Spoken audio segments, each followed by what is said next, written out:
evening, everyone. Welcome to Effective Living Monday Night Conversation. And I am your co-host, Carol Crockett, with this conversation. So I want to welcome everyone tonight because I am just too excited to have my son here sharing this conversation with me tonight. And our topic is nobody owes you anything.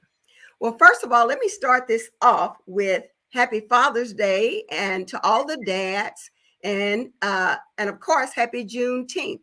And we want to take this time and thank Miss Opal Lee for what she did at age 89. She started talking about and putting things in place to get this to become a national holiday.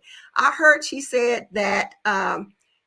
She was older than dirt when she started this, but she's 95, and today we celebrate a national holiday.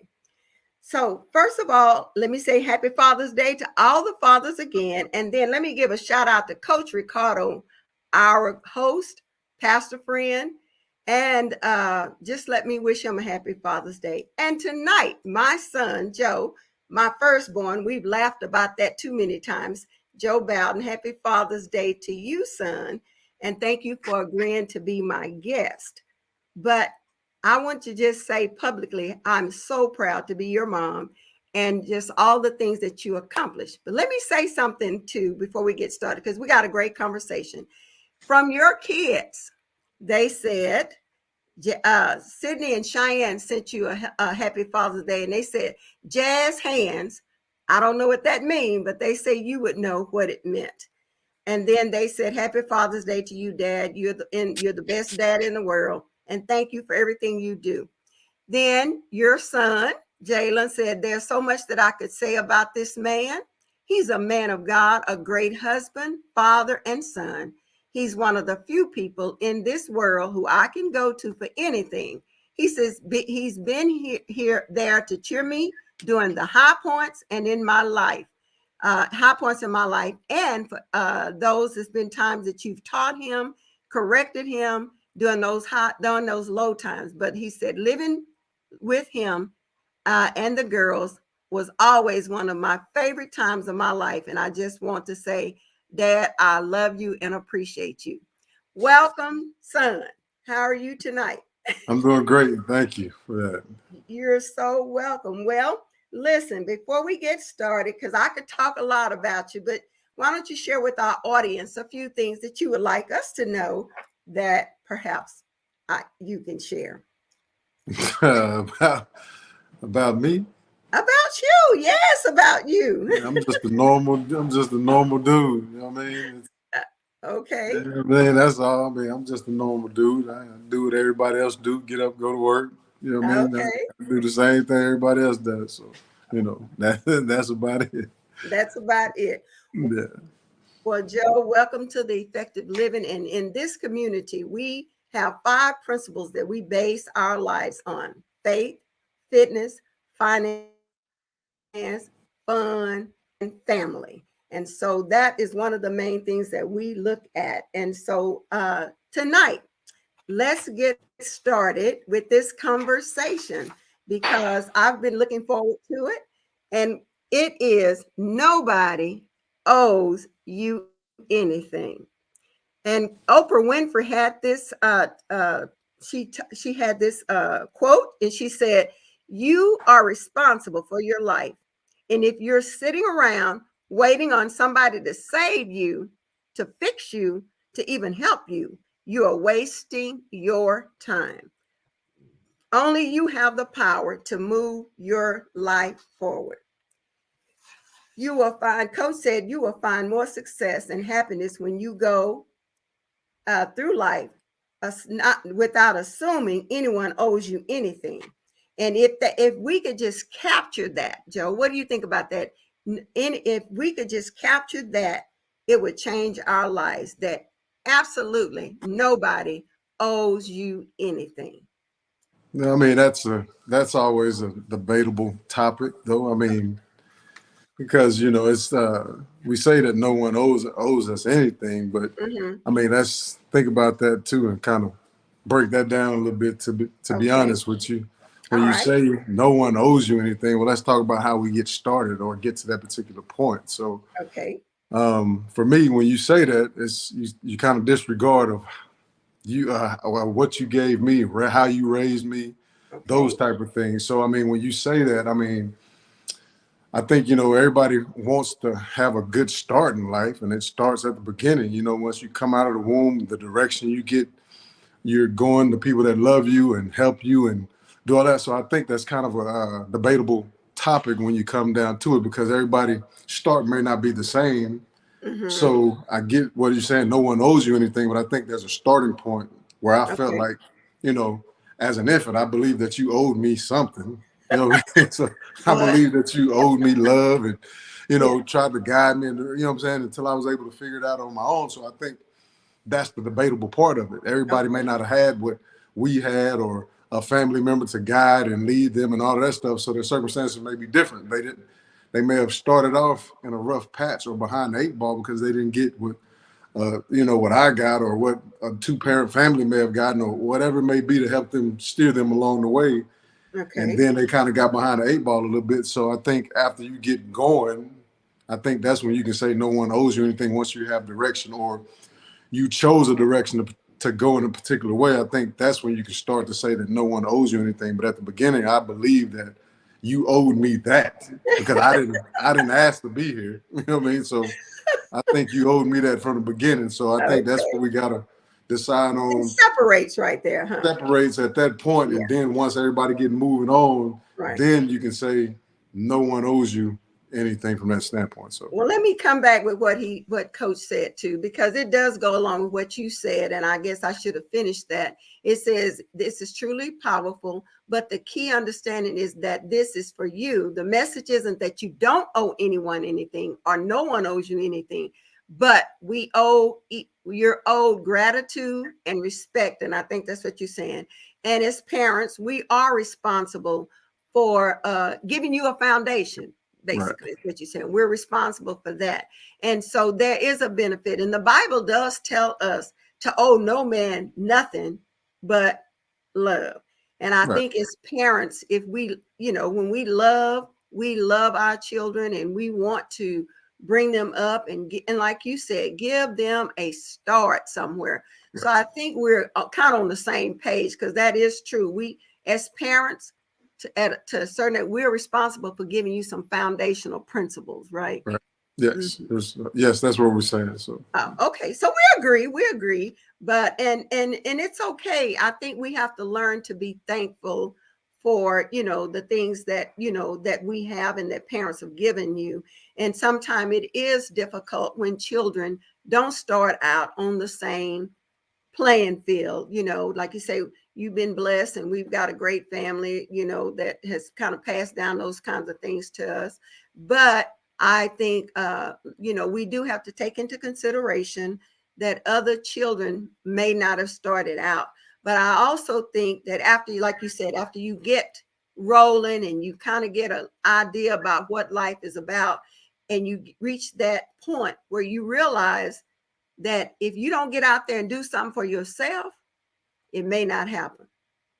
Right? right, yeah. I Okay. mean, yeah, that's kind of in the field that that I'm in, as far as being a coach and things like that. I think those are kind of some of the things that you try to relay to Mm-hmm. young people or young men, that you can't say that you want something or have a desire for something, Mm-hmm. but you're not willing to go put forth an effort and work for Mm-hmm. something. So I mean, there's a decision making point in time where you got to say, this is what I want, this is what I desire. Well, how am I going to get there? So I think once whoever may have had the best start, whether a two-family home or you just was loved and with a single family home, and you got a good start, and those that didn't get a good start, there is at some point where you get to the same level, because Mm-hmm. those that may have had a good start can be way too comfortable and don't want to break loose and go grow. And Right. then those that didn't have a good start, they're still at a point where they either got to go say that I'm not too comfortable, or I'm too comfortable being in this situation. I need to grow. So it's somebody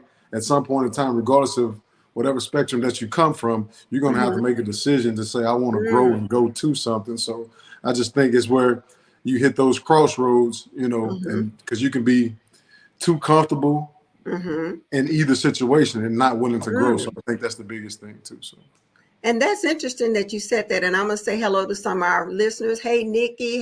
Hey, Sister Irene and Sister Sybil and Deborah and Coach Della. As a matter of fact, Coach Della lives in Chicago, Illinois. Uh, okay. so yeah, but you are so right that sometimes we have to look back and see where you started. But I think we can't. I think we can't use a poor situation of growing up and stuff like that. We can't rely upon that, and we're still 65 years old. What do you think? Right, that's what I'm saying. Like Yeah. you got to be able to get out of a comfort zone. You can't Right. use that once you get to a point where you're making decisions for yourself and you're affecting your family and things like that. That's what I'm saying. You either got to grow and get out of that, which Mm-hmm. regardless of which spectrum you came from, whether you were loved and grew, somebody helped guide you, or you didn't have that guidance. You still have to hit a point where you're saying, okay, I want something different in my life. Either way. Mm-hmm. So I mean, so now you got to decide, okay, if I want something, so what is the next step? Okay, the next step is, well, who's going to help me get there? What do I need to get there? You know what I mean? So you Mm-hmm. got to have a step in order to say, I'm gonna go get this done, and then the next step from that, you got to be, well, if you say you want it, you're trying to find people or something that can help you get there. Then Mm-hmm. what does the work look like to get there? So to Mm. me, so now your work has to show the desires that you want. So I mean, there's a formula to get there, regardless of whether you started with somebody helping you get there, or you started behind the eight ball or on a different playing field. You still got to get to that point where your action got to show the want for you to go get that or what you desire. So Wow. Well, you hit a lot of points that we agree with in the effective living community. You got to have a desire. And Coach says this all the time. Somebody's assigned to help you. And just like what you said, you got to look for that person. You got to have a desire. You got to have determination. You got to set some goals. You got to be, and you said the magic word, you got to be willing to work for it, right, because nobody's going to just always put it in your hand. And I believe favor is good, but favor may not always happen. So once you get that desire, you got to make a decision. We talk about that too in our community. You got to make a decision that you want to have more than where you are, or you want to grow. And another thing you said, you got to be willing to learn. You got to be teachable. And I know with you in your position that you're a coach, and you probably have to teach all the time, right? that's what I do. Yes, it is. And it's Mm-hmm. not always about the sport, football, but it's just Okay. about life in general. So I mean, so yes, those are the principles that you got to figure out. Like, hey, where am I going with this? You know what I mean? Mm-hmm. Who can help me get there? And Mm-hmm. then the biggest thing that the young people that I see every day is that they're not willing to cut people loose. That's not going to help them get there. So Ooh, cut them loose, that's, huh? yeah, I mean, because they believe, oh, that's my friend. We grew up together, this and that. And so but it's different when you're going to school, you're in all these college classes and courses, and you got someone that's not, and then all of a sudden y'all hanging out, and he wants to do something totally opposite to what you want to do. So at Mm-hmm. some point in time, you got to tell them, hey, look, I love you, but we can't do this. But they're not always willing to be upfront and tell them the truth, and Right. until they get into a situation that they may or may not may or may not be able to get out of. So Mm, it's just that process that they have to grow and go through to figure out, hey, look, we're just going in a different direction. It doesn't mean I don't love you, but I got to absolutely. be able to, you know, push this to the side and move forward with some other things before I end up in a place that I can't come back from. So That is so good, because we talk about that too. We talk about you can have a toxic relationship, and you have to actually get to the point that you recognize these people are not moving in the same direction you're going in. And I love what you said. It doesn't mean you don't love them anymore. But even at this age, there are some people that I finally realized we're not going in the same direction, and I want to move in this way.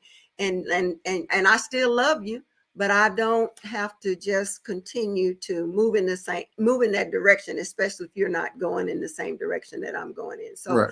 I love that you said that. And That is so true. So a long time ago, Coach said he adopted the belief that it's best to live a life with the mentality, not that you don't think nobody owe you anything. You know, we talked about the love in the family, and as parents, we know we're responsible, but no one owes you anything. And like you said, and he said how it helped him on his journey of creating a life that he didn't need to take a vacation from, because that's what we talk about, living a life that you're determining how you want your life to go.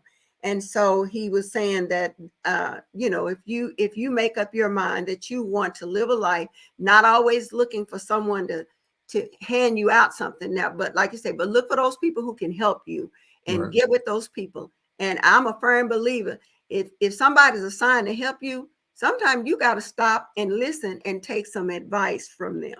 What do you think? Right. Yeah, I mean, key part of it is we don't know everything. You know Oh what I my mean? And so, goodness. and that's the biggest thing of it. I mean, you got to be willing to listen and learn regardless of your age. I mean, Mm-hmm. just, or who's giving you that information. So Mm-hmm. you can't just cut them off too because they're younger, or, you know what I mean? Or whatever the situation may be. It's like the wisdom, when God gives that wisdom, it doesn't matter who it comes from. You just got to be Mm-hmm. willing to be quiet for a minute, listen, and to see if it's going to take you in the right direction that you want to go in. So, I mean, that's a Mm-hmm. part of it. It's listening and finding someone that's willing to help you on that journey. Mm-hmm. Well, yeah, and Cheryl is on here, and I she ain't sure. said that you've been Cheryl. He said that's why she said that's why you've been successful in your life, because of the way you handle it. And she's very, but that's what we're going to talk about a little bit, a few things, because now, what do you think, Joe, about those people who really feel entitled? What do you think about those kind of people? Have that sense of entitlement? Entitlement. I mean, that's a Mhm. tough one. I mean, because everybody. I mean, sometimes it's just people. You don't. When you have entitlement, that means someone told you at some point in time that you were better than someone else, or they gave you a facade that made you think that you're better than someone else, and always Mhm. put that in your head. And so, to me, that a part of that is not being able to.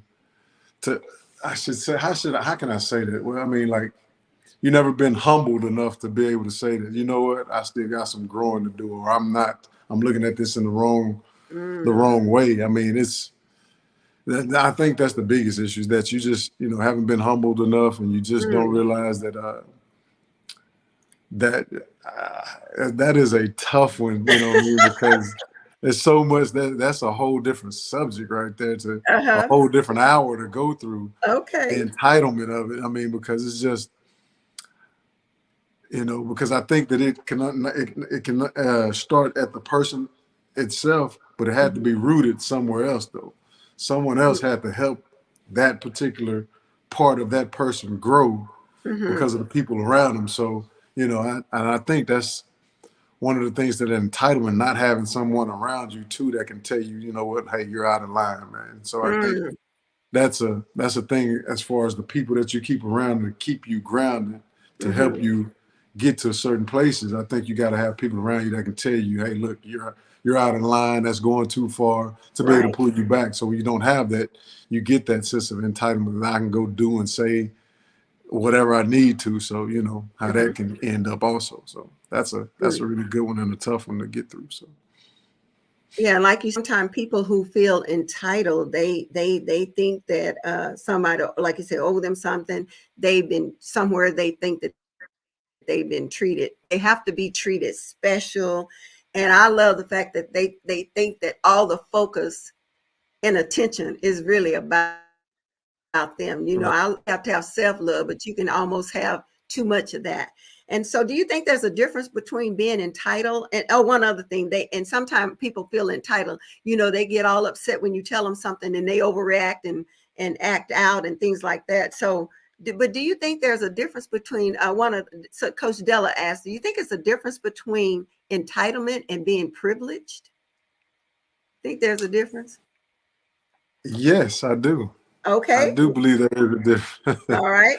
I do believe there is a difference. There's some similarities, but there is a difference. You Okay. know what I'm saying? And I think, the privilege part of it, it's probably like you've grown up a certain way and it's to be expected, Oh, okay. right? Mm-hmm. So, yeah, and the entitlement is something I think you had to, you know, you had to do yourself. Like, I deserve to have this because of X, Y, and Z. So I think Mm-hmm. there is a distinctive difference between the two. And I Mm-hmm. think one, you kind of grow up that way. It was always instilled in you to have, the privileged part of it. And then Mm-hmm. one, you have to put that persona on yourself to say, I'm Mm-hmm. entitled to X, Y, and Z. So yes, I Okay. do believe there's a difference. So privilege might have mean you were born with a silver spoon in your mouth or Yes. something. Right. Okay. Exactly. Yes. All right. Well, listen, he said, once you capture this truth to understand that no one owes you success. And I know as your mom, you are successful and have been successful in the career that you chose. So can you just share with us some things that maybe help you become successful as an athlete? I mean, just the What were work, some of the just things that you just worked? just working at that particular skill. I mean, like when you know that it is something that you have a desire to do, like we said earlier, I mean, like what is next? Mm-hmm, You got to be willing to work. I mean, the biggest thing about to me mm-hmm.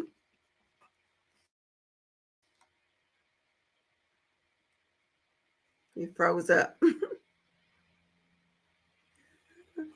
to you got to be. Uh-oh. We're Okay, good. there Okay, you all are. right, yeah. So I Yeah. think the biggest thing is that the willingness, one, how you work, and two, what you're willing to give up and sacrifice.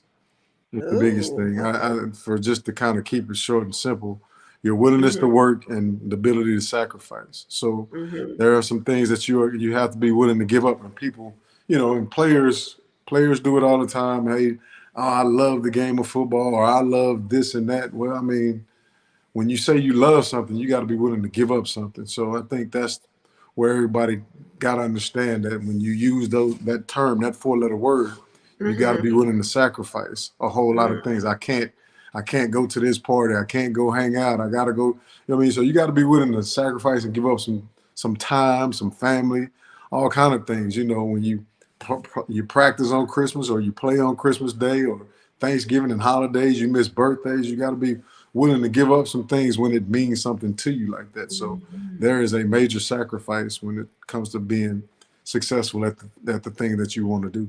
Like that. So funny because as your mom and growing up, and people said, "Well, did you know he was going to be a professional football player?" I said, "No, girl, we just trying to get through college. That's all, Right. pre college and stuff." But it's amazing. A couple you may not remember them, but the Smith down in Prairie View in Hempstead, one of her sons shared with me. He said, "Kara, Joe, they call you Jody. Jody always knew he wanted to play football and play in the NFL. Did you know that?" I said, "No, I didn't. But anyway, I watched you as your mother, and I couldn't teach you nothing about football. So I watched you take on that yourself and watch you work very hard, like you say, diligently work. And you say you love it. So you work at it and you sacrifice. And you had to give up a lot of things as a young person to be able to accomplish that. And so and then at the next level, and like you said, it's adjustments, and then you have to readjust sometimes. Right. I mean, I think You with have to that, readjust. Mm-hmm, right. Yeah. I mean, just being able to, one, like you say, being to prove yourself over and over at each phase, and then having mm-hmm, people around you, like we said earlier, just having enough people around you to help you get to where you want to go. I mean, that's the biggest thing mm-hmm, too. I mean, I had a great high school career with great coaches I mean, we moved to Mesquite not mm-hmm, expecting it. We were just moving for the education part of it and found out that there were some really great coaches there. I mean, Coach Taylor and Coach Childress and everybody that was a part of that organization. mm-hmm, My 4 years there, I mean, like really helped me grow to be a better athlete, being a better man, just everything that, taught me fundamentals of football. So it's the people around you that help you get to those particular points, but you have to be willing to sacrifice, give up some things. And, when you say you love it, man, you don't say you love it and then, well, I'm gonna take the day off. You know what I mean? That's not what you do with it. That's you work at it, continuously each and every day. And Mm-hmm. so that's what it was. That's what it was like for me. And I had made my Mm-hmm. mind up a long time ago that it didn't matter what I had to do to get there, that I was going to cut whatever, whomever, that if they weren't going with me, then I Mm-hmm. got to let them go. So, I mean, that was something that I knew early, something that I wanted to accomplish. And, God gave me Mm-hmm. the structure to go get that done, some talent. You know what I mean? I wasn't the most talented, but I feel like he gave me enough talent. So he didn't give me all of it, but he Mm-hmm. gave me enough to get me there. So, you know, um, and yeah, just a mindset and a heart to go get that particular Mm-hmm. part of it done. So that's kind of what carried me this far, and that's kind of how I operate each and every day, to get up and go be the best coach that I can be, to make my group better each day, and have a Mm-hmm. loving kindness to go get it done and share with them all the experiences that I've been through, good, bad, the highs and lows, to kind of help them grow to be the people that they need to be also. Right. And that is awesome. And I'm proud of you to be able to give back to those young men that perhaps could have been in the same situation, a single mom and things like that. So I appreciate you taking on that. But let's move to the next thing. No one owes you a great family. No one owes you a great family. And that's so funny because I realize that we have to make our family priority, Right. And so we've been blessed in our family. I'll tell anybody there's nothing like that village of our family to come together. And so, but we just have to be intentional.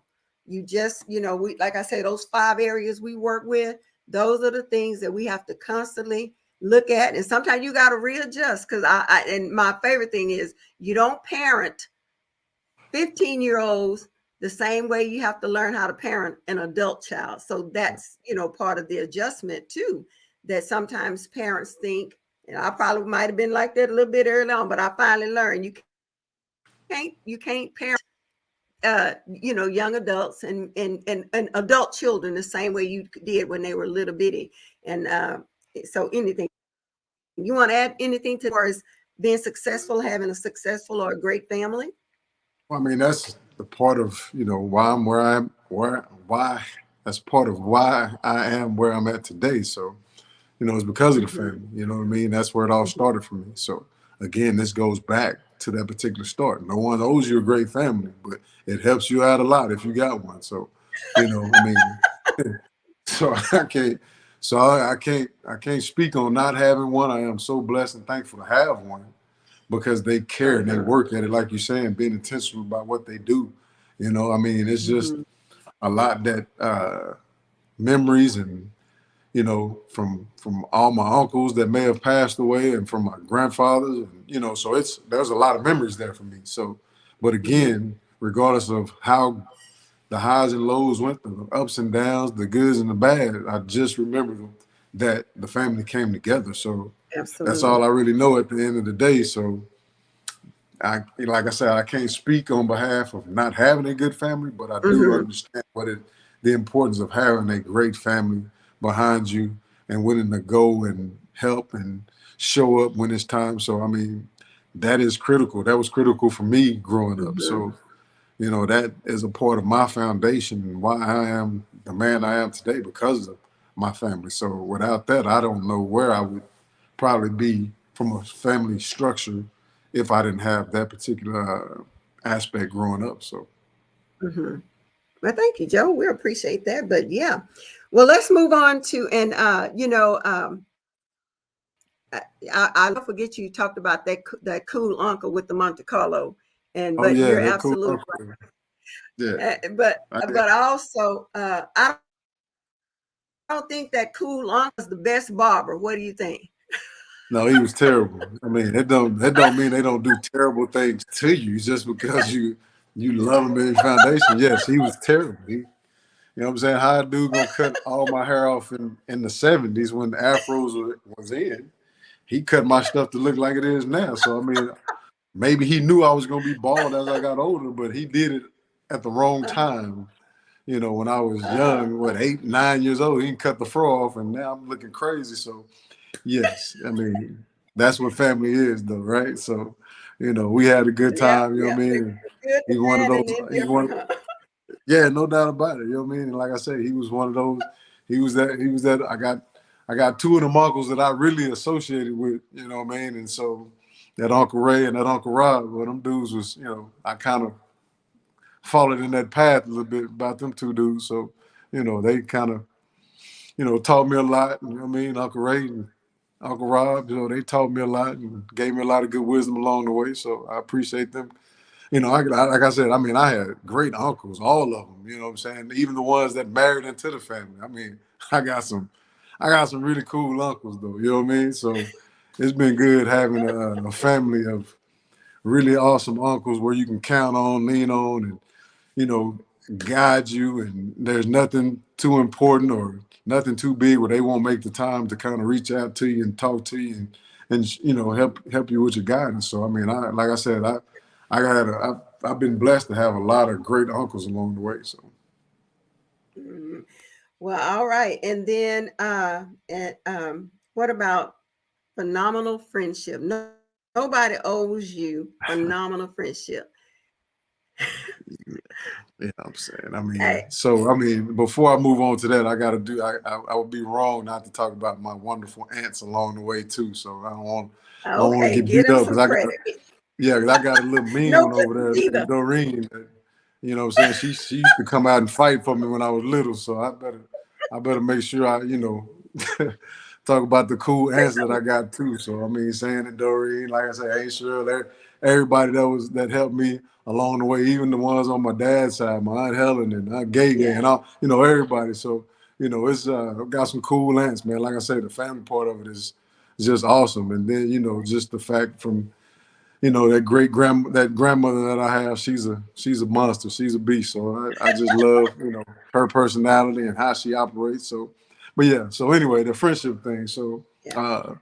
for me, yeah, I mean, it is truly amazing to have, friendships that I have really been a part of my whole life, growing up. I mean, still some of the guys that I've met from North Mesquite, you know what I'm saying? The Jeff Hmm. Stone, the Chris Limmers, Hmm. uh, just a lot of people along the way that just been a part of my life that still reach out to me today. I mean, Eric, just, a lot of people, just along the way that still reach out and communicate with me.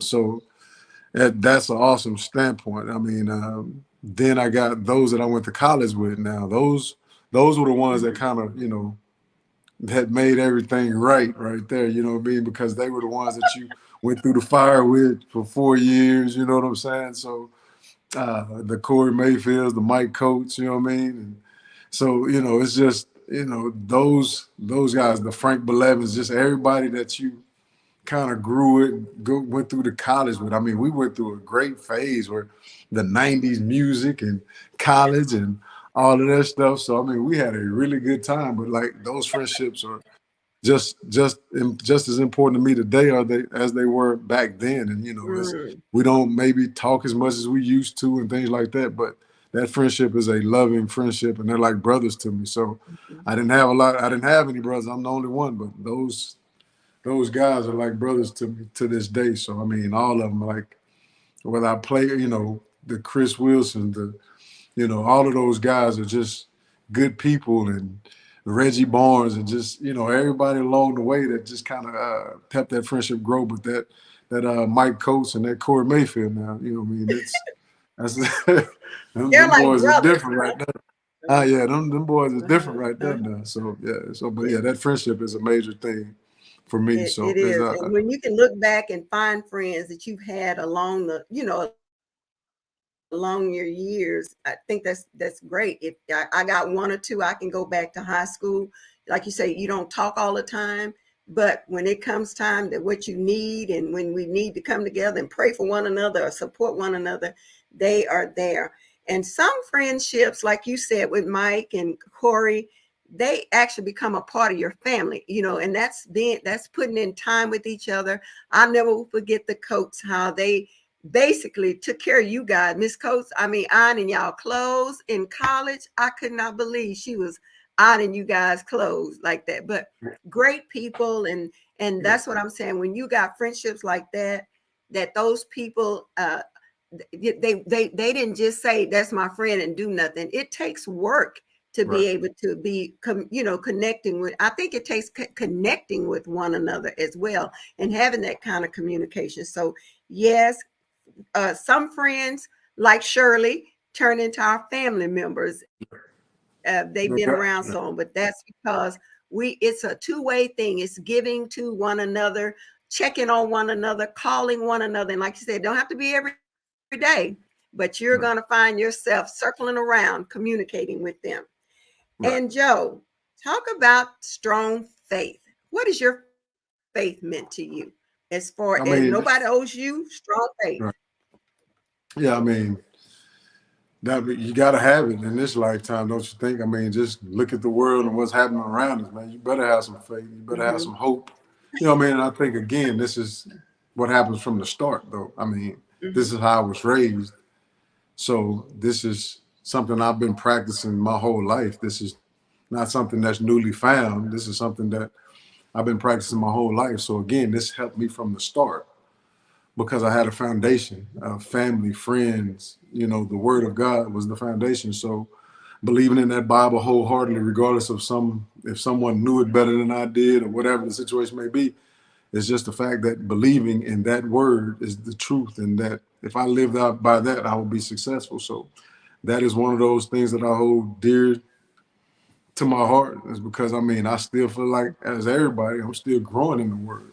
You know what I mean? I have Bible studies with with a couple of my players on Thursday, but it's because it's helping me to grow. You know what I mean? So it's like I said, it's been a part of my life. I don't know where I would be. I know I would truly be lost without it. And I'm just, and for those that don't understand it, you know what I mean? I can't make you understand it, but, if you want to go and grow and get smarter and get some wisdom, now that's the best place to go get it from, because it clearly has helped me along the way, and I'm gonna stay with it regardless of what people may say, and I believe that faith is what is a part of what I go through. I still have to have it today, as far as trying to find different jobs and things like that. Or just getting up in the morning, just being faithful, saying, the prayers and things like that. So yeah, faith for me is something that, I believe that has helped me get to where I am today. And I'm still growing in that too. So to know that, we all have to continue to grow in the word of God, and you got to have some time that you spend, just like we spend with families and friends. We got to spend time with the Lord and be in his presence. Because I'm telling you, sometimes when I just get back there in that little closet of mine, it's almost like, it's just me and him together, but so much clarity of the word, so much clarity even of directions, because sometimes we just got to know how to listen to him. Because I know I can come up with a whole bunch of things of, Lord, I want, I need, but when I just be still and hear him, like he said, be still and know that I am God, and trust him. And so, yes, our faith is so important. Sister Irene said she have a childhood friend. She said she called and they've been friends for over 60 years. So yeah, that's what we're talking about, Sister Irene, those kind of friendship. And Miss Tina said, have to have faith to keep it going and help you survive. So they're absolutely right.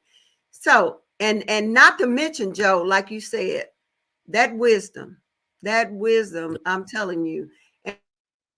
And one thing I can say, I as a mother, I pride myself or being your mom, and that integrity. I mean, I've watched you with just, a life of integrity, and like our pastor used to say, your integrity is what you do and nobody is looking at you.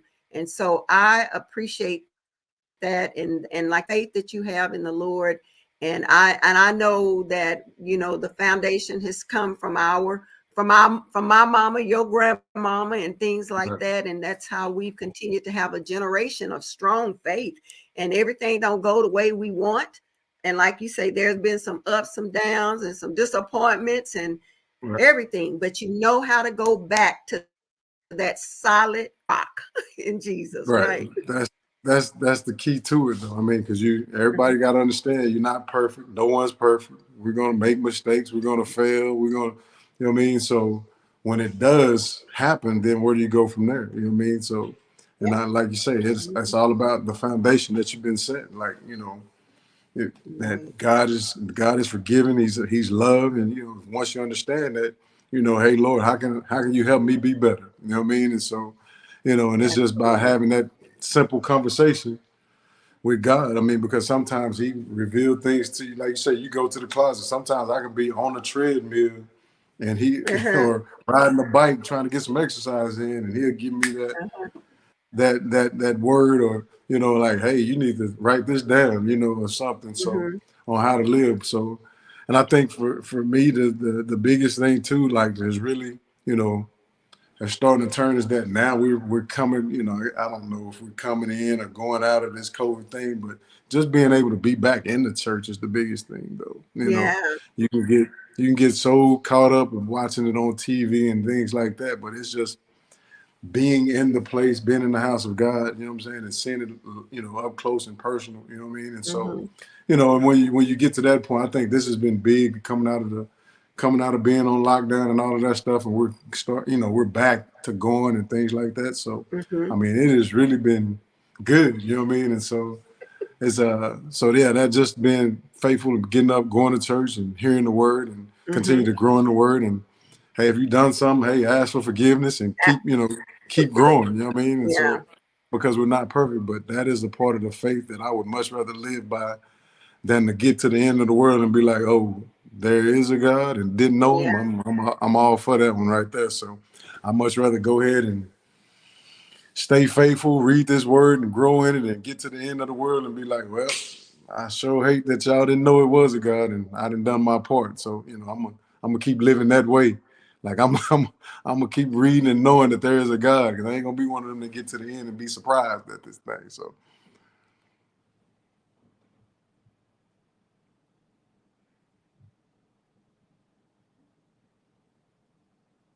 Hello? I think I lost you.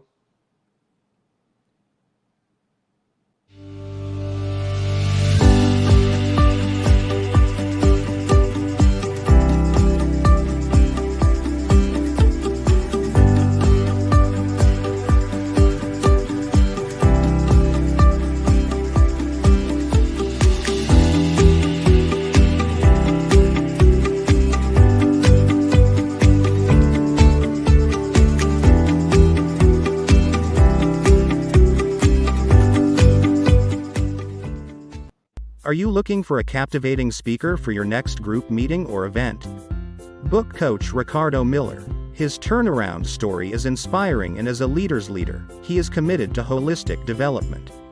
Whether virtual or in person, Coach Ricardo will deliver a message for your conference, workshop, seminar, or retreat in the United States or around the world that will be unforgettable and life-enhancing. Visit www.ricardomiller.com for more information.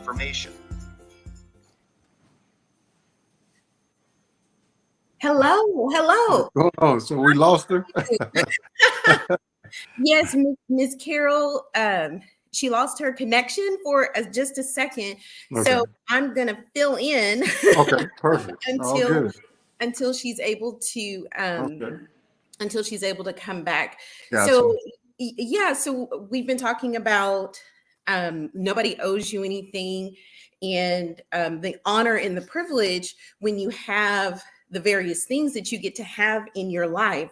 What do you think about this word being thrown around, entitlement? We talked about it a little bit earlier. Well, you and Miss Carol did. But what do you think about people using entitlement when it's really maybe just privilege?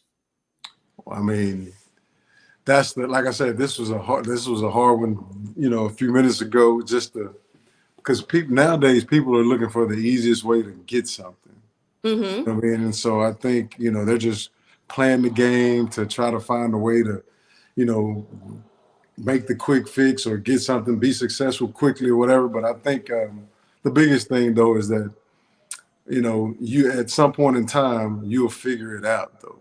Mm-hmm. Like, you can only hide behind that only so long before somebody will call you out and be like, hey, I see straight through you. So I think that's when you got to have the discernment to understand reading people or getting to know people, because then you know why they're there or what they're doing to try to, manipulate you as far as, that particular part of it, as far as being entitled for something. So. Mm-hmm.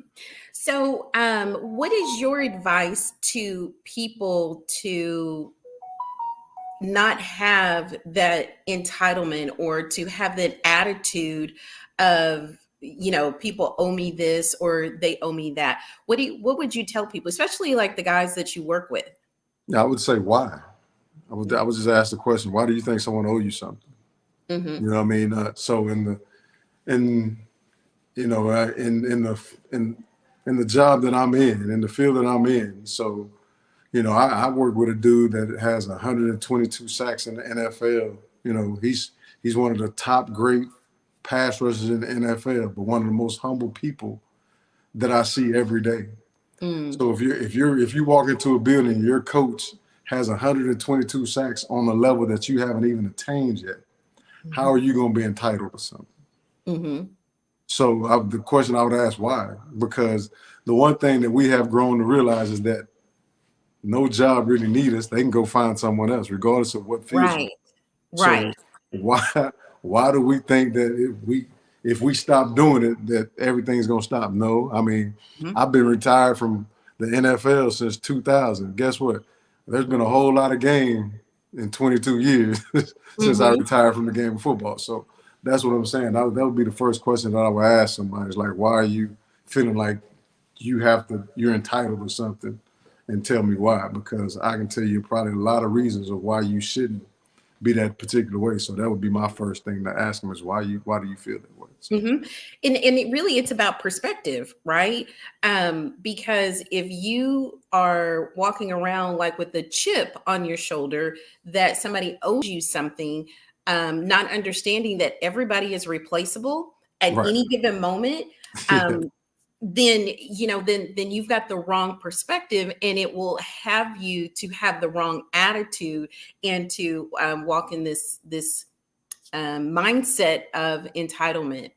Right. Absolutely. I definitely agree with you on that. It is the perspective. And that's the thing. Once you start coming off the people that way, then most people either going to let you know that they don't want to be around you, or you can't get replaced if you feel like you cannot be replaced. So it does happen. That's what I tell them all the time, is that football doesn't need anybody. It will go on the next day, the next week, the next month, the next year without you, because that's the way it's set up. So don't walk in here with an ego. Everybody leave your egos at the door. Every coach, so all the coaches that I coach with, that is our mindset, like, hey, leave your ego at the door. And if there's an issue, you got to know the difference between ego and confidence too. You have to be confident, but you can't have, you got to make sure that ego is not, is not the confident part of it. So talk a little bit about the difference between ego and confidence. Well, I mean, like you're saying, confidence, you got to believe that there's nothing I can't do. There's nothing I can't do if I got enough people around me to help me. However you get there, you got to feel like, hey, I can do it. And then confidence is also saying that, hey, I can't do this by myself, so let me go get someone else who can. So, whereas the other side of it, the ego, is be like, I don't need anybody else. I can just do this all by myself. So I think that's the dilemma that you're in. That confidence, you'll go get the help from whomever, wherever, to help me reach that goal. Whereas the ego is going to tell me I don't need anyone to get that done. So. Okay. All right. Very good. Very good. Well, as we are wrapping up the show, are there any thoughts about this topic that you would like to leave with the audience? I mean, just the same thing that we kind of reiterated the first at the beginning of this thing, is just the fact that, you have to have a desire for something. And what does that desire lead to? I mean, are you going to go work at it? Are you going to go find a direction to grow in that particular, season, or what it is that you want to accomplish? So I think you got to, and then also you have to be willing to give up something along the way. You can't say you love something and not be willing to give up something to go attain that particular goal. So, I mean, those are the few things that I would say. Hey, look, check your egos at the door, find the right people that are willing to help you grow and go to where you want to go. And If you just, hey, look, show your work ethic has to, match the desire. You know what I mean? You can't just have a desire and then don't have a work ethic to go get it done. So I think those would be some of the few closing thoughts that I would tell everybody. Like, if you want something, hey, you got to believe it, you got to see it, but I got to show it in my work. I got to surround myself with the people that want to help me get there or want the same thing that I have. So I think those would be some of the points that I would leave with everybody today. Okay. Well, Ms. Carol is back on, and so I'm going to bring her back in so that she can add her closing thoughts. But thank you for letting me join you briefly, and I'm going to bring on Ms. Carol. Okay. Thank you. Uh-huh. I just don't know what happened there. Did you go completely out? Or No, just I me? did not. I was good. Okay. Well, anyway, well, thank you, Joe. And I don't know what you guys talked about after I disappeared, but this has been a great conversation. And one of the things, I don't know if we talked a little bit about the strategies, and I think that's what you and Miss Billy was kind of hitting up a little bit. Yeah, we did. Things. Yeah. But, like you said, no one really owes us anything, but as parents, we do owe you all love and give you that first and fresh start in that family. And I think that's so important. But we have to be responsible. When we get there, we have to be responsible for managing our own life and making those decisions, like you were saying, making those decisions that's going to give us the best life. And that's what we talk about here in this community. We want to have a life that we don't need to take a vacation from. When Coach first said that, I was like, take a vacation from. But it's not that you can't take a vacation. You just want to make sure you're taking that vacation when you want to and not have to. And when you're, how some people say you're stressed out and those kind of things. But he said, with great power comes great responsibility. And every day, the power to change your life is given to you simply by the Creator. And many have forgotten and never realized that we have the power to live however we want. And with that power comes responsibility, including accepting no one really owes you anything but love.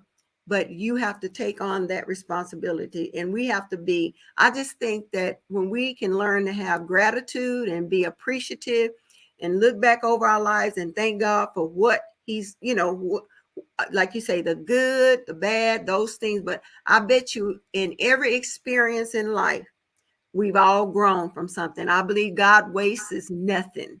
And so we have to know that he, whatever we've gone through, it's always the way that I think they say all things are working for my good. It may not be good when I'm going through it, but it's working together for our good. Yeah. So, but you've had your final last minute, and thank you so much, son, for joining us tonight on this Effective Living. I thank Coach Ricardo for always allowing us to have guests, and I'm just excited to have you and show the world this is my son, y'all, and I'm just so excited to be able to have him on tonight. And so appreciative. And I just want to say, son, I love you. Can't wait to see y'all. I'm still trying to get there. But anyway, what a blessing it has been to have you on tonight. And like I say, tell Malika and Sydney and Shy, and I talked to Jalen today. Tell them I said, hey, and I love them. And you all have a great rest of the day. Thank you. Yep. Thank you. Love you. I appreciate it. You're welcome. All right. Talk to you soon. All right. Bye-bye. Bye.